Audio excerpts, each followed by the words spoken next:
Was reduced to doing odd jobs, from shop assistant to courier.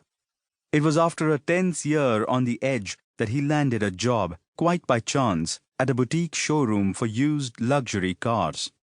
It didn't sound like much, but it was here that Rishi discovered his true calling. Within 6 months, he was selling as many used cars: Porsches, BMWs, Bentleys, Rolls-Royces, Ferraris, as his more experienced colleagues. He read up on the brands, their histories, picked up the nuances of different models. He keenly observed the customers who purchased these cars and learned how to impress them and earn their trust. It was not just the horsepower of the car, but also the complete feeling of luxury for the upwardly mobile.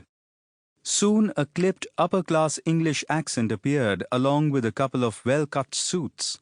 Rishi learned to speak knowledgeably about expensive wines that he had never sipped. He visited the grand galleries in London so that he could casually refer to Monet and Manet.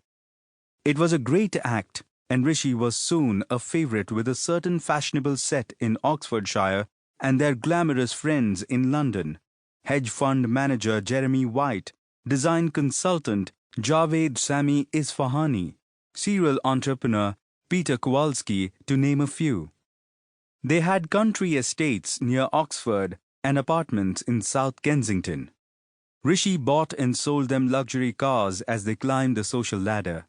He was making a good living and rented a tiny but trendy apartment in North Oxford. A string of women drifted through his life. He also befriended a couple of research scholars at the university.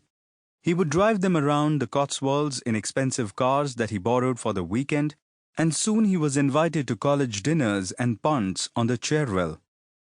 5 years passed in this way, and Rishi would not have minded if it had gone on forever. He had never been so happy and content. But once again, fate intervened, and the financial crisis ended the party. As markets crashed and corporate profits plunged, the hedge fund manager took severe losses of his derivatives portfolio. The design consultant quietly went back to a Toyota Corolla, and the serial entrepreneur sold his country estate and simply disappeared from the social circuit. There was suddenly a glut of second-hand luxury cars that no one wanted to buy.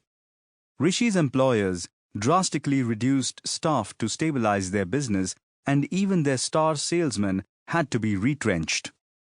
As if things were not bad enough, Rishi fell very ill and was bedridden off and on for several months. The NHS doctors were never quite sure of the cause and treated the symptoms till his persistent fever left him. As the recession intensified, there were no suitable jobs, and Rishi's savings were again dwindling rapidly. Physically, mentally, and financially shattered, Rishi felt that the world had conspired against him. Sitting alone in his flat with an intermittent fever, he felt trapped. He was wondering what to do next with his life when he received an invitation to have dinner in London with his cousin Dilip Taneja, the software entrepreneur who had by now made it big. Dilip came from a more successful branch of the family that had included doctors and lawyers, and now boasted a software mogul. Despite the recession, Dilip had recently listed his company at record valuations. The cousins met on a sunny summer evening in the lobby of Dorchester Hotel. They strolled over to the trendy restaurants at the Shepherd's Market. Rishi was not especially close to Dilip and had only met him on a few occasions before he had left India: family weddings and dinners. In recent years, they had exchanged pleasantries on Facebook for important festivals and birthdays. Under normal circumstances, Rishi would have been reluctant to ask Dilip for help. However, he was at his wits' end, and he explained his situation to his cousin. Dilip heard him out patiently. "I cannot offer you a job in my company, as I keep business and personal relationships strictly separate.